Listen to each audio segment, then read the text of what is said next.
this is Artie and Marissa, and you are listening to the podcast Birth Yourself Brave. So here we are on a new episode with fantastic Lesley. She is a Bach Foundation registered practitioner and the author of 2 fantastic books. Welcome, Lesley. Hello, Artie. Lovely to see you again. Yes, I think it's like old friends meeting and chatting over a cup of tea, isn't it? It is, yes. So today our topic is one which will hopefully inspire a lot of other people to be able to face, have the courage to face one's shadow side. So let's start talking about that. What are your views on this, on mustering this courage? And, what are your aspects on this shadow side as well? Well, it occurs to me that facing one's shadow side is actually a very brave thing to do, because I think most of us go through life just dealing with whatever is in front of us. And when we have cause or reason to stop and think about our shadow side, it actually can be quite painful and quite difficult. Because I think often when we have, say, arguments with people or difficulties with people, difficulties with relationships, it's very easy in a way to blame them. And although obviously part of that interaction may be their problem, and there's a lot said nowadays about, oh, it's their problem, you don't have to sort of get involved, you don't have to sort of feel upset about it, it's what's going on with them. And a lot of that may be true. But it may also be our own shadow side that has brought out that. You know the saying about we train people how to treat us. And in a way, some of the problems that come into our lives are because we haven't dealt with our shadow side. And when we have the courage to actually stop and look at how we're interacting with people, I think that takes a lot of bravery, because we suddenly realise that we're not as adorable as we thought we were. Because it is easy to go through life thinking that we're doing everything fine, that that we're treating people fine, there's nothing wrong with the way we deal with our colleagues or our family or our in-laws or whatever. In actual fact, sometimes because people are really quite kind and patient and don't come back and tell us how toxic we're being, that we don't actually realise it. And to sit down and think to ourselves, actually, I'm not as lovable as I thought I was. That takes a lot of courage, I think. Definitely, I hear exactly what you're saying, and especially given the pandemic and the collective fear that we're all experiencing, it's very easy for that side, that shadow side, to be manifested. But I'm finding it very difficult not to mention your second book now, because it's a bit of a contrast to what we're discussing, and we are in the realm of duality where we've got the negative and the positive. So your book is Turning to the Light, a beautiful book filled with inspiring quotes and areas that we can all learn about ourselves. But talking about the shadow side, so there are, obviously we've got a toxic side, but we've also got another side that people can actually take advantage of, and also the boundaries as well. Because when we are turning to the light, we are hoping to kind of give a bit of a U-turn, isn't it, from that toxic side? What are your thoughts on that? Yes, I think, I know many years back when I was much, much younger, I can remember going through a phase, well, I suppose I was having mood, shall we say, I was going through a moody phase. I can't remember that much now. But I can remember thinking to myself, well, which is the real me? Is the real me this miserable person who's always moody and feeling upset? Or is the real me when I'm sort of happy and bubbly and sort of, want to hug the world? And of course, I've come to realise that turning to the light is much more about having more of that sort of bubbly and loving side to our life, and less of the moody and the shadow side.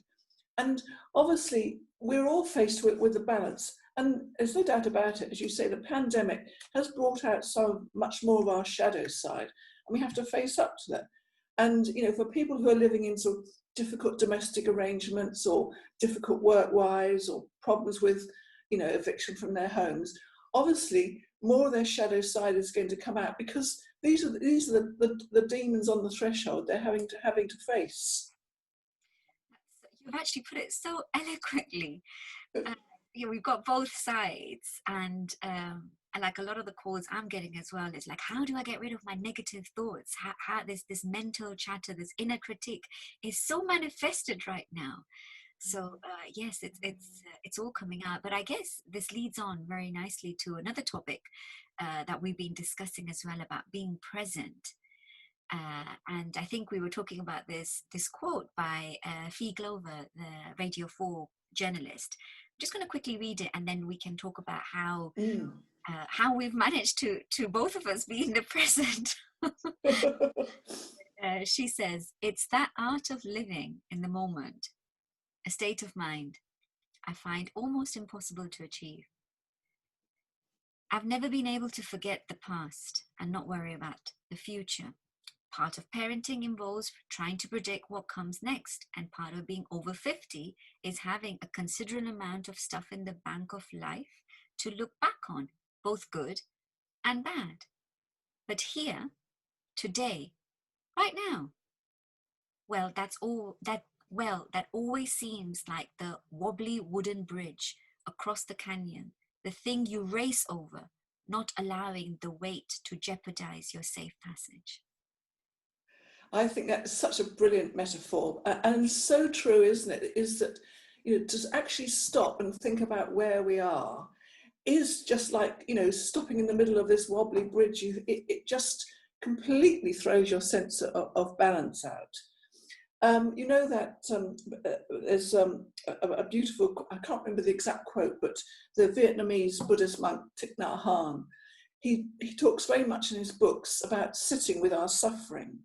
In a way, Phi Glover is doing the opposite by not being mindful, by not stopping in the middle of this wobbly bridge. There's no mindfulness.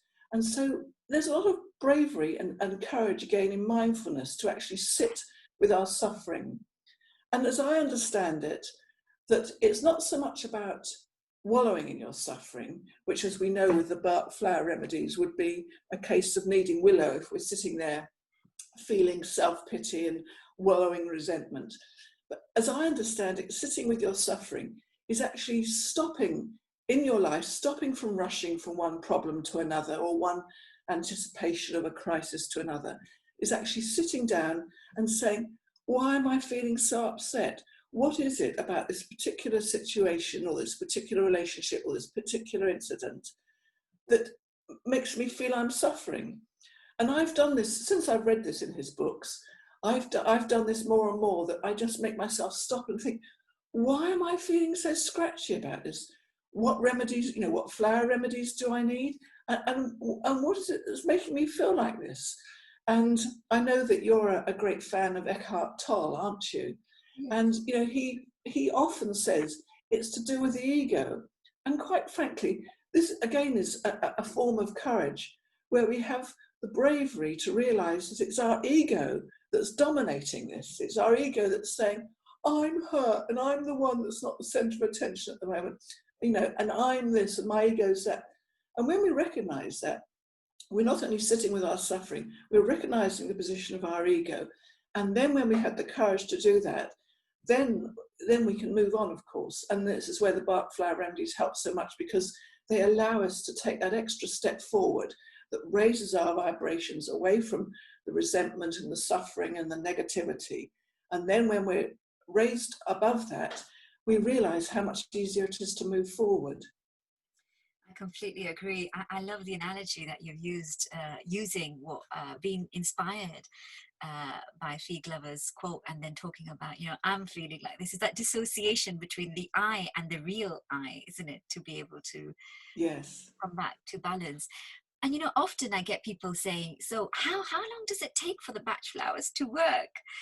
And I guess when the disciple is ready, the master appears, isn't it? So it depends on who you are to face the issues. What would you say? How would you respond? Or what are your views? About how quickly you can, I think with the flower remedies, that the more you take them, in a way, the more often you take them and the more sort of consistently you take them, the more sensitive you become to what they're trying to tell you. So in a way, you're going back to what you just said about the master will appear. You have to be ready to see the master. You have to be ready to hear the master. You have to be ready to see the light. You have to be ready to turn the light. So it doesn't matter how often people tell you that you're wrong, or that you're an angry person, or that you're this or you're that. If you're not ready to see it, you won't see it. But the remedies just help you to just turn that corner. And once you've turned the corner once, the next time you're more aware and you think, this is where I need my remedies. What do I need? Which ones do I need today? Do I need willow? Do I need beech because I'm being sort of too critical of other people? Am I being too dominating and controlling?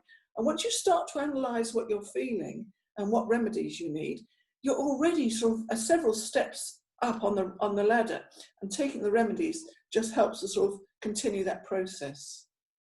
Definitely, definitely. And I think one that comes to mind as well is mimulus, the remedy of Yes. courage, so to say. Of course, it's important to not just take mimulus for fear, for any kind of fear, but we know that mimulus is for like named fear. So if there's a particular area that you are wanting to face, but you know that you need that extra push, mimulus is a lovely one, isn't it? Nice, gentle one. It is lovely and gentle. And I was reading it only this morning on Twitter, so it's sort of gone in one ear and out the other, as it were. That there's a quote by Maya Angelou about hope and fear. They can't occupy the same space. And I think with fear, which obviously is the sort of the reverse side of bravery, is that it's not just the fear, and we think of fear in the flower remedies as mimulus, as you say, or if we're in a really sort of panic state, rock rose. But if you think of fear as the reverse side of the coin of hope, then you could be looking at a remedy like, say, gorse, where we think everything is hopeless. And there's probably an awful lot of people out there during this pandemic who need something like gorse, because there is a lot of hopelessness about. There's a huge sense of hopelessness about at the moment. And things like gorse help us to look on the more positive side. And when we're looking on the more positive side and we're feeling more optimistic, then of course that sense of fear, as Maya Angelou says, does drop away. So gorse would be another one to think about in the times we're in at the moment. I think we all need a little bit of gorse. Yes, yes. And such a lovely, bright, sunshiny yellow. Exactly, yeah, the solar Yeah. plexus. It's like, pretty much our identity, isn't it? The creative Yes. side. Yeah. What I'm finding as well, it would be nice just to share and just to hear what you think as well. Sometimes you know what remedies are good for people that are knocking at your door, and your friends and family, and you just want to just give them that, because that it's just so natural that you know they're going to be able to be more hopeful. But some of us get very comfortable in our negativity, that even though we're saying we want to get better, there is a bit of inconsistency. There's a bit of psychological reversal happening there. And it's tough, isn't it, to get rid of that, to reverse that psychological reversal. Yes, I think quite a number of people are stuck in that, as you say, they're comfortable in that particular skin. And it's sad because we can see how easy it would be for them to move forward, but they resist it. And it's going back to what we were saying right at the beginning, that they just don't have that ability or that courage to say, what is it about me that, that life always seems to be sort of, giving me lemons? Why is it happening to me? And quite often the answer is in ourselves, that, we're being too negative to really move forward. Definitely, yes. Mm. And in that moving forward, I think it's brilliant to mention about your two books. The theme of this whole series is Birth Yourself Brave, and you've had to gather a lot of courage to write these lovely two books, which, to be honest, my favorite is Space to Think. Oh. I know you don't agree with me, but I still think it's like journaling. It's wonderful to go through, and there may be a third one as well on poems. So. Well, yes, it's kind of you to sort of say that. I'll just hold up this book, although you may not be able to see it with the reflection. But I'm beginning to wonder, because so many people have picked up on this first book being for journaling, and I just wonder whether there's room for a third book that has more space to write. Because in some pages on this book, there's only sort of, tiny little bits of lines. And I just wonder whether a book that's got even more space to write, and perhaps with poems in it, so there's a poem perhaps to represent each of the Bach flower remedies, might be a way of encouraging more people to sort of to birth themselves brave, if you like, to sort of look deeply at themselves and see how they can move on with their lives and stop blaming lives. You know, so many people who are negative, they blame life. You know, it's, if only this didn't happen to me, and only if my past hadn't happened, if only this and only that. And okay, these things have happened, and maybe they do need something like Star of Bethlehem to move beyond that, or honeysuckle. But basically, we all have to wake up at some stage and think, the only person who can change this is myself, and therefore what can I do to change this? And the way I work, and I know that one of the ways you work, Artie, is that we use the Bach flower remedies. There are lots of other interventions and things, therapies people can use, but it doesn't, in a way, much matter as long as you get to grips with the problem with yourself and actually wake up to the fact that it's only you that can change you.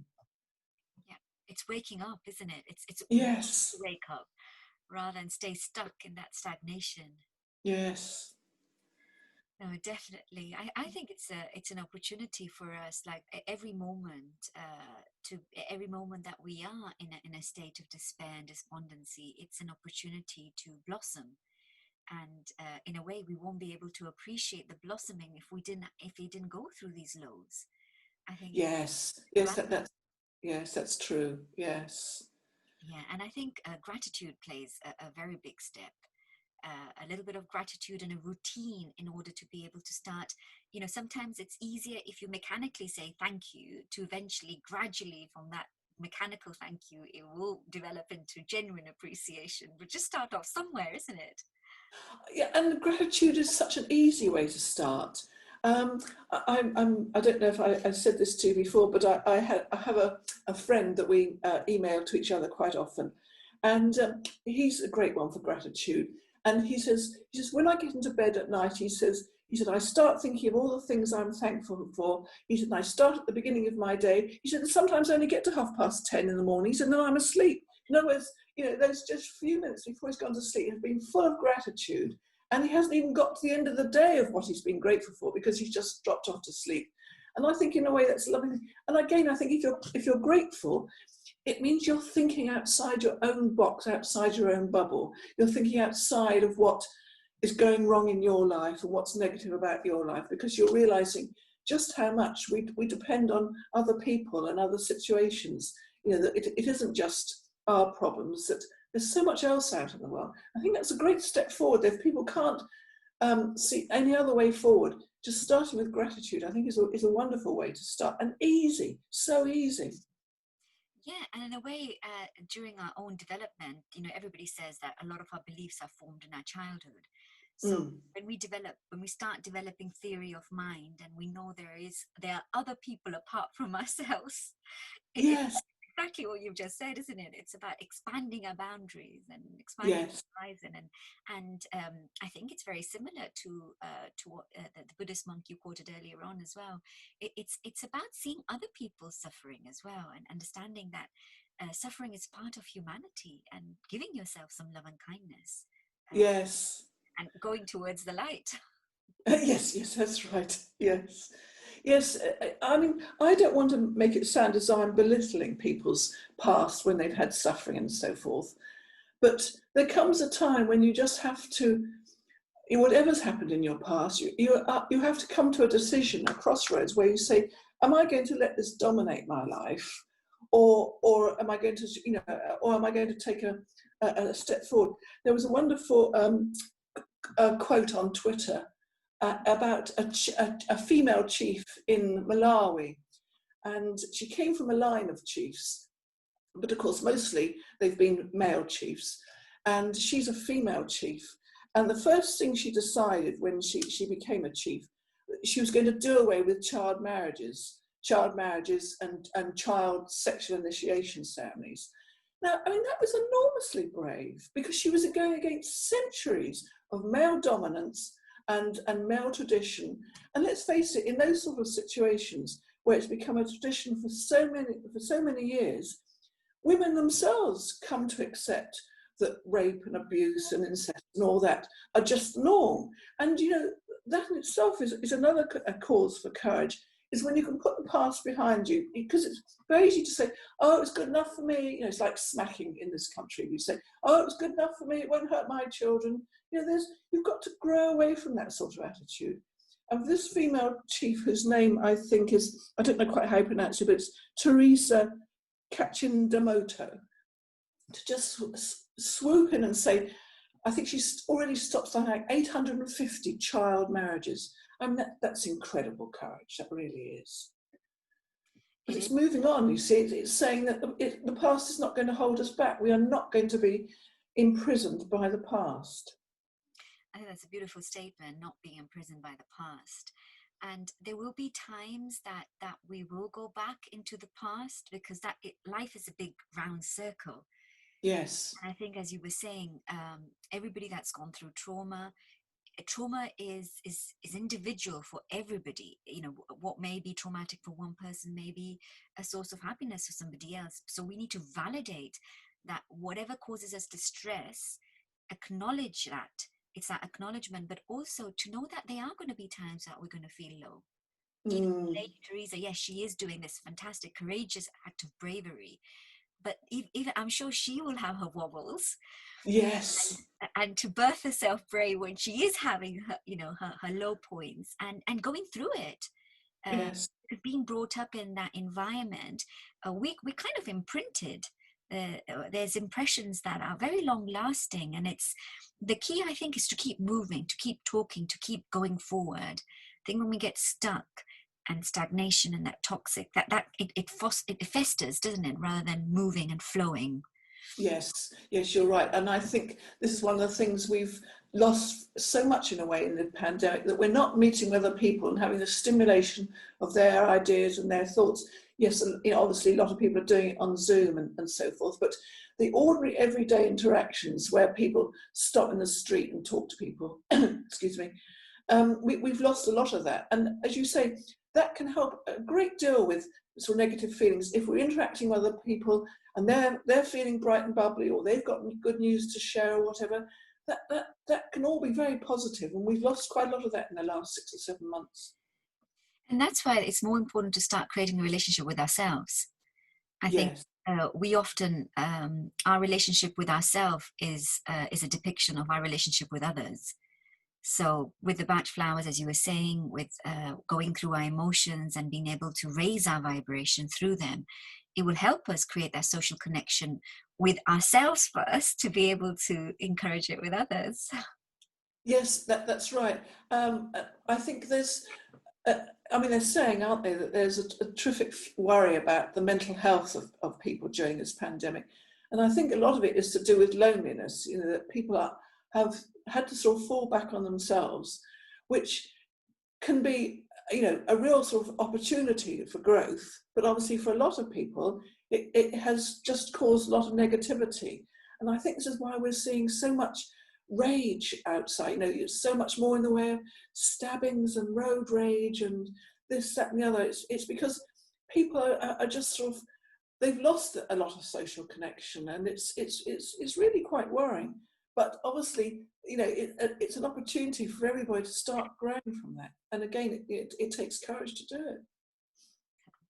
Well, thank you, Lesley, for mentioning all of this, and the launch of this episode as well is around Dr. Bach's day that he died. So it's a lovely memory for him to talk about his flowers and to talk about his remedies, to help others, to be encouraged. More than, as you were saying, it's more than the Bach flowers, just to take the courage to identify with what you're actually going through, to keep moving, to have that bravery, to face one's shadows, and to be mindful, and to take some time for your own raising of your own vibrations. Yes, that's right. Yes, and as you said earlier, so to keep talking, I think that is so important. It's when we stop talking and stop connecting, we stop growing. Yes. I think you wanted to mention there's a poem that you wanted to share with us. Oh yes, I was just, when I was thinking about bravery, when you kindly asked me to talk today, And I was thinking, about it, and this little poem just sort of popped into my mind. Would you like me to read it? Yes, please. Yes. So I've put down this. So, bravery is not the overcoming of fear, but the manifestation of love. What is love but understanding? What is understanding but a foundation stone for the world? As building and foundation are one, we are one with the world, one whole. Expressing love through bravery is a way of upholding the universe. Oh, that's beautiful. And that was partly inspired by another quote from Thich Nhat Hanh, which is that understanding is love's other name, which I think is gorgeous. Definitely. It's so simple. Yes. Yes, a lot of his stuff is so simple, but and so obvious once you've read it. You think, oh, I should have known that. But sometimes you do need someone just to spell it out, don't you? Definitely. And it's again Dr. Bach's philosophy as well. Simplicity is the key. Yes, and that's why what's so lovely about remedies, they are so simple. You take them as and when you feel like them. They're not like antibiotics. You've got to stick with them for 7 days. You just take them as and when you feel like. They're completely gentle and safe, and anyone, they don't sort of clash with any medicines. So everything about the system is simple. Yes, I agree. Well, thank you. Thank you, Lesley, for taking the time out today to share with us. We'll be sharing the links of a few of the topics that we discussed. So if one is not being able to see it on the actual podcast, they'll be accessible on the YouTube channel as well. That's very kind of you to invite me, Artie. It's been lovely talking to you, and thank you again for thinking of me. Likewise, Lesley. Thank you. Thank you for listening. Please do not forget to rate, review, and subscribe for future episodes, and also to let other people know that we exist. If there are any links mentioned that you cannot view, visit the YouTube channel Artie and Marissa, and you will find them on the relevant episode under the playlist of Birth Yourself Brave podcast.